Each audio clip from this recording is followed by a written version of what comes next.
Hey everyone, Sky here to discuss Maleficent, starring Angelina Jolie, Charlton Copley, Elle Fanning, Sam Riley, Imelda Staunton, Juno Temple, Leslie Manville, and Brenton Thwaites, and directed by Robert Stromberg. Now, I do remember seeing this movie in the theaters, but was it good? Well, that's what I'm here to tell you right now. Let's get into this movie. Maleficent is a fairy and a girl, obviously, who can fly and meets Stefan as a boy who steals something from the water, and she frees it and tells Stefan to never come back. But because he likes her so much, he does come back, and which he'll regret that by the end of the day. But I like Stefan and Maleficent have a friendship as an adult, played by Angelina Jolie. Maleficent tries to keep her kingdom without wars with the king of the city next door, and the twist comes in like this.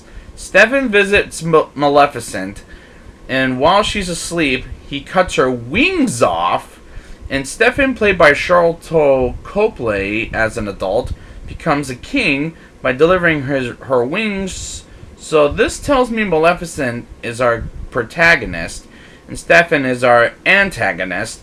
And my problem with that story being told is this is nothing I remember from last week. When I first saw this, that wasn't on my mind until this viewing. But don't get me wrong, it's not a bad twist of the story. My problem is it's not satisfying, and how does she get a pet bird, saving it from being captured? Like, how can you capture a bird? They fly, they have wings. That doesn't make sense. While Stefan and Queen Leah give birth to a baby princess named Aurora, with the three good fairies, Flittle, played by Leslie Manville, Knotgrass, played by, oh my god, Imelda Staunton, and Thistlethwit, forgive me if I said it wrong, played by Juno Temple, give the gifts of the baby princess until Maleficent curses her again with the pointy circle thing. And I can't stand Flittle, Knotgrass, and Thistlethwit, despite I can't stand Imelda Staunton after this movie that I reviewed last year. I can't even stand her.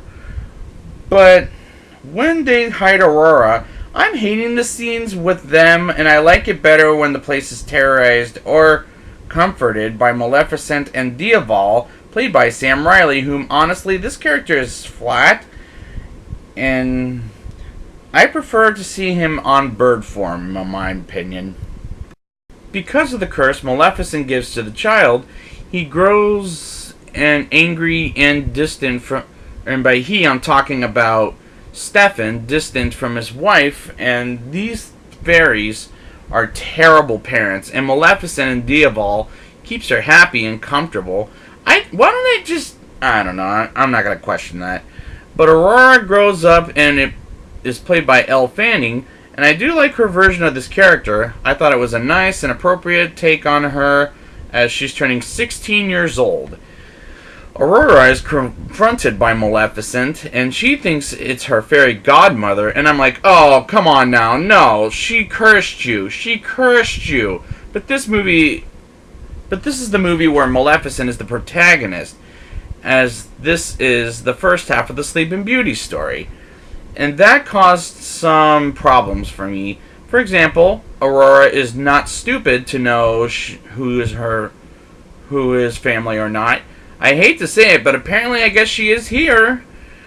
Meanwhile, Maleficent tries to undo her curse, but doesn't succeed, and I thought, this is going to be so hard for me to like.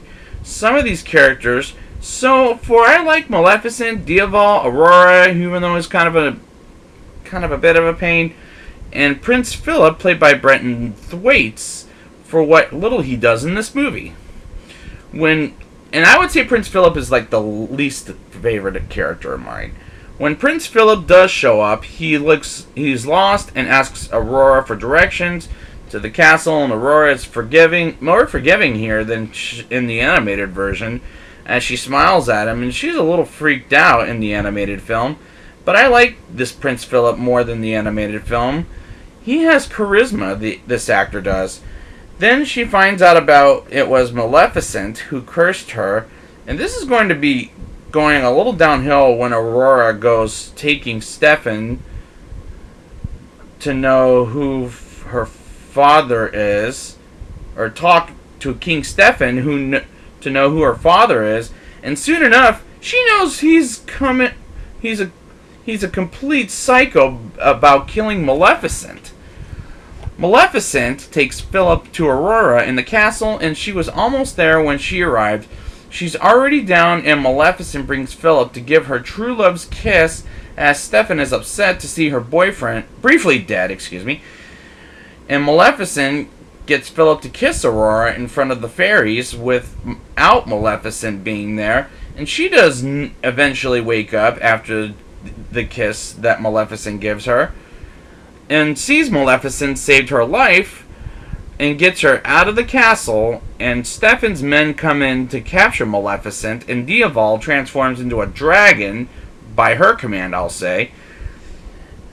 As they get Maleficent and Diaval captured, Aurora lets Maleficent's wings free, and Maleficent gets her wings back and lets Diaval go, and this climax is adequate at best, but the wings were a little too cliched, because I thought she's never getting them back. First of all, Maleficent brings Stefan to an edge of the castle, and she tells him it's over, and Stefan attacks him. Maleficent drops him to his death, and Aurora is back at the fairy world with Maleficent, and she's crowned as queen, and that ending was fine, I guess, at best. Just fine. Now it's time for the rating. I'll give this movie a 5.2 out of 10.